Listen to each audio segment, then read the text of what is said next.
আসসালামু আলাইকুম ওরহমতুল্লাহি ওবরকাতুহ। আজ কথা বলার চেষ্টা করব কিয়ামতের আলামত সম্পর্কে।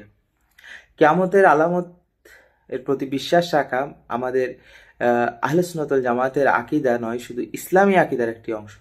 কিয়ামতের আলামতকে যদি কেউ অস্বীকার করে তাহলে সে কুফরি করবে।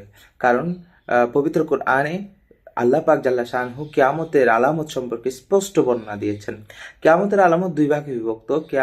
আলামতে সুগরা, আলামতে কুবরা। কিছু আছে ছোট আলামত, কিছু আছে বড় বড় আলামত।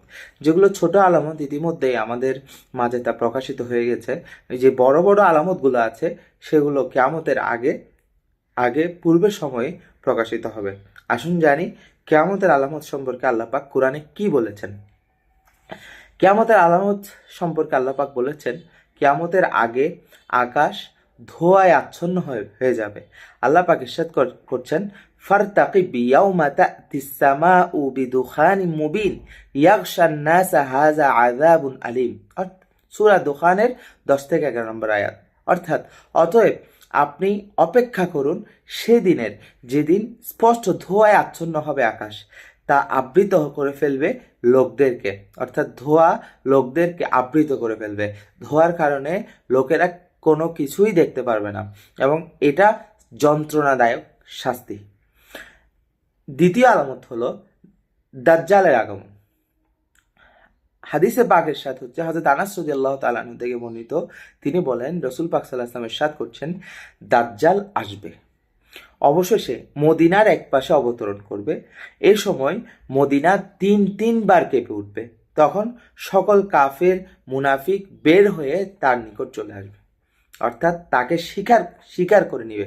অর্থাৎ দাজ্জাল এটা ও ও দাজ্জাল এসে মানুষকে আসলে কনফিউজ করে দেবে। যাদের ইমান দুর্বল, যারা কাফের, তারা সবাই দাজ্জালের দলে যোগ দেবে। কিন্তু যাদের আকীদা মজবুত, যাদের আকীদা শক্তিশালী, যারা আপনার কারো মানে আশ্চর্যজনক কিছু দেখে, কারো মিষ্টি মিষ্টি কথা শুনে আকীদাকে নষ্ট করেনি, আহলে সুন্নাত ওয়াল জামাতের উপরে তারা দায়েম এবং কায়েম ছিল, দাজ্জালের আগমনের পরেও তারা নিজেদের আকীদাকে মজবুত রাখতে পারবে।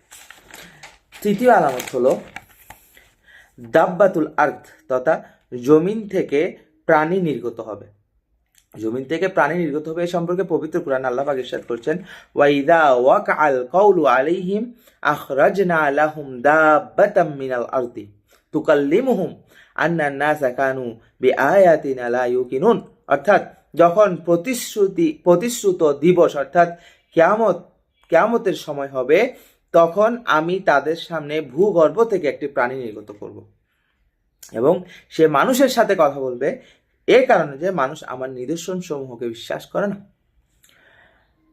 চতুর্থ আলামত হলো পশ্চিম দিক থেকে সূর্য উদিত হবে। এটা হচ্ছে কিয়ামতের ফাইনাল আলামত, পশ্চিম থেকে সূর্য উদিত হওয়া। এই আলামত বের হওয়ার পর এখানে কোনো ব্যক্তি যদি তওবা করতে চায়, তার তওবা কবুল হবে না।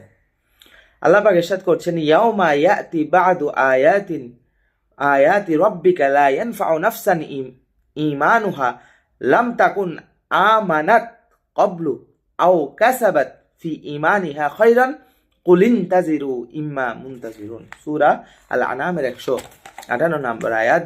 অর্থাৎ যেদিন আপনার পালন কর্তার কোনো নিদর্শন চলে আসবে, ফাইনাল নিদর্শন চলে আসবে, সেদিন কোনো ব্যক্তি যদি আল্লাহর প্রতি বিশ্বাস স্থাপন করে, সে কোনো ব্যক্তি যদি ঈমান আনার চেষ্টা করে, সেদিন আর কোনো তা কাজে আসবে না। এবং সে পূর্ব থেকে কারণ সে পূর্ব থেকে বিশ্বাস স্থাপন করেনি, কিংবা স্বীয় বিশ্বাস অনুযায়ী কোনরূপ সৎকর্ম সে করেনি। হে নবী, আপনি বলে দিন, তোমরা সঠিক পথের দিকে চেয়ে থাকো, আমরাও পথের দিকে তাকিয়ে রই। তোমরাও পথের দিকে চেয়ে থাকো, আমরা পথের দিকে তাকিয়ে রই। সূরা আল আনামের 108 নম্বর। এই আলামত সমূহ কিয়ামতের ফাইনাল আলামত, যা কোরআন এবং মুতাওয়াতির হাদিসে বর্ণিত হয়েছে। এ সম্পর্কে এগুলো যদি কেউ অস্বীকার করে, তাহলে তার ইমানের মধ্যে খতরা আছে, অর্থাৎ সে কুফরি করবে। কারণ এগুলো সম্পর্কে কোরআনে স্পষ্ট সরিহ নস রয়েছে, আর সরিহ নস যদি কেউ অস্বীকার করে, তাহলে সে ইমানের দায়রা থেকে সে বের হয়ে যাবে। তো আল্লাহ পাক আমাদেরকে কিয়ামতের প্রস্তুতি নেওয়ার তৌফিক দান করুক। সবাই ভালো থাকবেন, সুস্থ থাকবেন।